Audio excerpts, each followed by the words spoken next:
Hello दोस्तों, कैसे हो आप सभी लोग। तो आज हम बात करेंगे कि जैसे आजकल देख रहे हैं आप बहुत सारे स्टॉक्स मूव कर रहे हैं और लोग बड़े बड़े मूव कैप्चर कर पा रहे हैं। तो बट उससे पहले हमें ये जानना पड़ेगा कि जो विनर्स हैं या जो बड़े मूव देने वाले हैं वो या जो दिए हैं वो स्टॉक्स दिखते कैसे हैं। तो वो बेसिकली एक पैटर्न फॉलो करके जाते हैं, एक पैटर्न फॉलो करते हैं। जैसे कि आजकल सभी स्टॉक्स का तो नहीं कहेंगे बट मोस्टली स्टॉक्स जो अभी चल रहे हैं वो एक बेस फॉर्मेशन करते हैं, ऐसा टाइटनेस फॉर्म करते हैं और फिर ऐसे ऊपर की तरफ निकल जाते हैं। जैसा मैं अभी आपको जैसे समझाने की कोशिश करता हूँ। जैसे ये देखिए, एक सपोज ये एक बेस हो गया, ठीक है। यहाँ पे क्या हो रहा है, एक मिनट, ये बेस है और यहाँ पे क्या होता है कि जैसे ये स्टॉक्स ऐसे नीचे जा रहा, नीचे जा रहा, नीचे से आने के बाद इधर तक आया और यहाँ पे जब भी देखा होगा आपने, यहाँ पे ये टाइटनेस जैसा छोटे छोटे कैंडल्स फॉर्म कर रहा है, ठीक है। ये यहाँ पे ऐसे ये कुछ छोटे छोटे ऐसे कैंडल्स फॉर्म करता है, ठीक है। और यहाँ कैंडल्स फॉर्म करके आप देखेंगे कि यहाँ से ये ऐसे निकल जाता है, ठीक है। तो हम कुछ चार्ट्स को देखेंगे जो ऑलरेडी मूव कर चुके हैं और उसमें हम नोटिस करने की कोशिश करेंगे कि इनमें क्या चीज़ें कॉमन हैं, जो हम दूसरे स्टॉक्स में जो अभी नहीं चले हैं उसमें चेक करके पता कर पाएँ कि ये इनकी भी प्रोबेबिलिटी है, चल चल सकते हैं या नहीं चल सकते हैं। तो सबसे पहले हम देखते हैं, जैसे यूटीएल सोलार है। तो यहाँ पे देखेंगे ये एक यहाँ से इसका ऑल टाइम हाई है और ये यहाँ से एक बेस फॉर्मेशन कर रहा है, एक इसने बेस फॉर्म किया है। ज़रूरी नहीं कि ये बेस ऑल टाइम हाई पे ही भी हो। अभी जितने स्टॉक्स हैं मोस्टली तो बॉटम साइड पे ही हैं।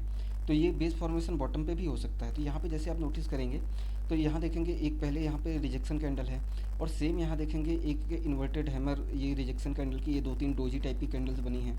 आप देख रहे हैं इसमें वॉल्यूम्स भी देखेंगे आप, जैसे जो दूसरे कैंडल्स हैं उसमें वॉल्यूम्स हैं बट इनमें वॉल्यूम्स कम हैं।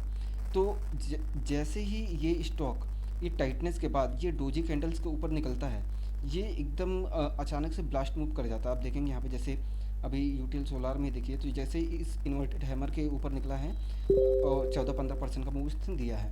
तो ऐसे हम दो चार एग्जांपल समझते हैं तो देखेंगे तो हमें थोड़ा आइडिया लगेगा। ये देखिए जैसे ये ये है गॉडियम आईवीएफ है। यहाँ पे देखेंगे एक यहाँ पे एक मिनी बेस टाइप का बना हुआ है। ये यहाँ पे देखिए एक मिनी बेस बना हुआ है, ठीक है। और सेम पैटर्न ये देखिए यहाँ पे एक डोजी कैंडल बनी हुई है, फिर यहाँ पे एक डोजी कैंडल बनी हुई है और जैसे ही इसका हाई क्रॉस किया, आप देख रहे हैं एक यहाँ पे अच्छा मूव हमें देखने को मिला। यहाँ पे एक अच्छा 30% का मूव देखने को मिला। सेम जैसे हम अदर स्टॉक्स में देखते हैं, जैसे अभी ग्रो है, ग्रो में सेम देखिए बेस फॉर्मेशन हुआ है। यहाँ पे एक डोजी कैंडल बनी है और यहाँ पे जैसे डोजी कैंडल बनी उसके ऊपर देखो इधर कहीं हाई इसका ब्रीच नहीं किया है ना। इसके बाद स्टॉक नीचे आ गया, लेकिन जैसे ही इस कैंडल का हाई इसने क्रॉस किया, ये देखिए जैसे इस कैंडल का हाई क्रॉस किया यहाँ से स्टॉक निकल गया। ये लगभग यहाँ से दे दिया है, ये देखो 28% 30% का मूव है ना। तो आप देख रहे हैं लगभग मतलब मोस्टली स्टॉक्स में सेम पैटर्न फॉलो हो रहे हैं। सेम अब जैसे क्यू पावर का हम देखते हैं, क्यू पावर में भी ये देखिए एक बेस फॉर्मेशन है, ठीक है। यहाँ पर भी एक मिनी बेस है और यहाँ पे भी देख रहे हैं अब ये डोजी टाइप के छोटे छोटे कैंडल्स बन रहे हैं और जैसे ही इन कैंडल्स के ऊपर निकला यहाँ पर फिर देख रहे हैं फिर ये अच्छा एक मूव हमें देखने को मिला 36-35% का। और सेम ऐसे बहुत सारे स्टॉक्स हैं, आप जाइए एनालिसिस करिए। जैसे देखिए ये अमानता है, अमानता यहाँ पे देखेंगे यहाँ पे सेम देखिए यहाँ पे ये डोजी कैंडल फॉर्मेशन हुई, ये डोजी कैंडल फॉर्मेशन हुई, इस डोजी का भी हाई क्रॉस नहीं हुआ है और जैसे ही ये हमारा इसका हाई क्रॉस होता है आप देखेंगे यहाँ पे एक अच्छा मूव हमें देखने को मिलता है। ये 17% का मूव दिया। और सेम हम अदर स्टॉक्स भी देख लें, जैसे सी पी प्लस है अपना, यहाँ पे देखिए एक अच्छा बेस फॉर्मेशन हुआ, यहाँ पे एक टाइटनेस बनी, ठीक है। यहाँ पे सेम यही डोजी कैंडल बना, यहाँ पे भी डोजी कैंडल बने, कई सारी टाइटनेस आई और यहाँ से फिर सेम स्टॉक जब निकला तो यहाँ इसका हाई जैसे ही इसका हाई इस डोजी का क्रॉस किया, आप देख सकते हैं एक 29-30% का मूव अच्छा मिला है। सेम ऐसे बहुत सारे स्टॉक हैं, मैं समझाने की कोशिश करता हूँ कुछ स्टॉक्स में। ये देखिए सेम जैसे एक्वेस है, एक्वेस क्या हुआ, यहाँ पे एक बेस फॉर्मेशन हुआ, यहाँ पे एक इन्वर्टेड हैमर और डोजी टाइप की कैंडल्स बनी है ना टाइटनेस के साथ और जैसे ही इसका हाई निकला, ये देखिए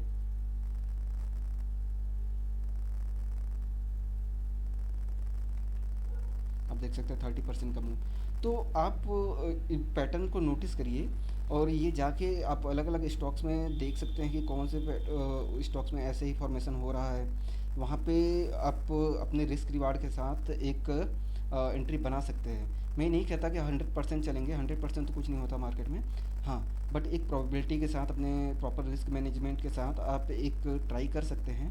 क्योंकि हर विनर्स जो होते हैं ना, विनर्स का एक प्रॉपर पैटर्न होता है, ठीक है। जब तक आपको पता नहीं होगा कि विनर्स कैसे दिखते हैं, तो आप उसे कैप्चर कैसे करेंगे? तो सबसे पहले सबसे ज़्यादा ज़रूरी है कि आपको विनर्स को स्टडी करना पड़ेगा। जो भी आप विनर्स, आप पास्ट के विनर्स उठा लीजिए और उन्हें देखिए कि वो कैसे दिखते हैं, क्या पैटर्न उन्होंने फॉलो किया है, ठीक है। अब एक दो एग्जांपल्स हम और देख लेते हैं। जैसे विक्रम सोलार है, अभी देखिए ये मिनी बेस हुआ और यहाँ पे एक सेम डोजी कैंडल्स बनी, और जैसे ही इसका हाई निकला एक अच्छा मूव मिला, ठीक है। सेम हमने जैसे ओमनी, ये सब कुछ स्टॉक्स मैंने डाले भी थे उस पर ग्रुप पे। और ये देख लीजिए, जैसे यहाँ पे एक बेस फॉर्मेशन हुआ, सेम यहाँ पे भी एक इस मिनी बेस फॉर्मेशन हुआ, और यहाँ पे एक डोजी कैंडल बनी, और डोजी कैंडल के ऊपर जैसे ही निकला, ये देखिए 40-50% का मूव। तो स्विंग बेसिस के लिए आपको ये सारी चीज़ें करनी पड़ेंगी। जैसे सेम देखिए, एक ये है कॉन्फिपेट है, इसको हम देख सकते हैं। सेम यहाँ पे देखिए मिनी बेस फॉर्मेशन हुआ, यहाँ पे रिजेक्शन कैंडल सब कई सारे डोजी हुए। जैसे ही इसका हाई क्रॉस हुआ, यहाँ पे जैसे हम देखते, जैसे इसका हाई क्रॉस हुआ, यहाँ पे देखिए एक अच्छा मूव देखने को हमें मिला 55% का। तो आप जाइए और स्टडी करिए इन सबको, ठीक है। और देखिए आप अगर कुछ पैटर्न इसमें ढूंढ पाते हैं कि क्या सिमिलर बिहेवियर ये फॉलो कर रहा है। ये सेम देखिए वेल्पसन का आप देख सकते हैं, वेलकॉर्प का यहाँ पे सेम यही यहाँ पे एक बेस फॉर्मेशन हुआ, यहाँ से रिजेक्शन हुआ, और यहाँ पे भी रिजेक्शन हुआ। ये छोटे छोटे स्मॉल डोजी कैंडल्स टाइप के बने, और जैसे ही इसके ऊपर निकला, ये देखिए 27-30% का मूव मिला। तो आप एक बार जाइए, अपने से स्टडी करिए और देखिए कि अगर आपको कुछ समझने को मिलता है। और उम्मीद करता हूँ कुछ तो ना कुछ तो लर्निंग मिली होगी इस वीडियो से। वैसे ये मेरा पहला वीडियो था, तो कुछ गलती हुई होगी तो उसके लिए माफ़ी चाहता हूँ। बाकी सीखने को ज़रूर मिला होगा आपको कुछ। Thank you.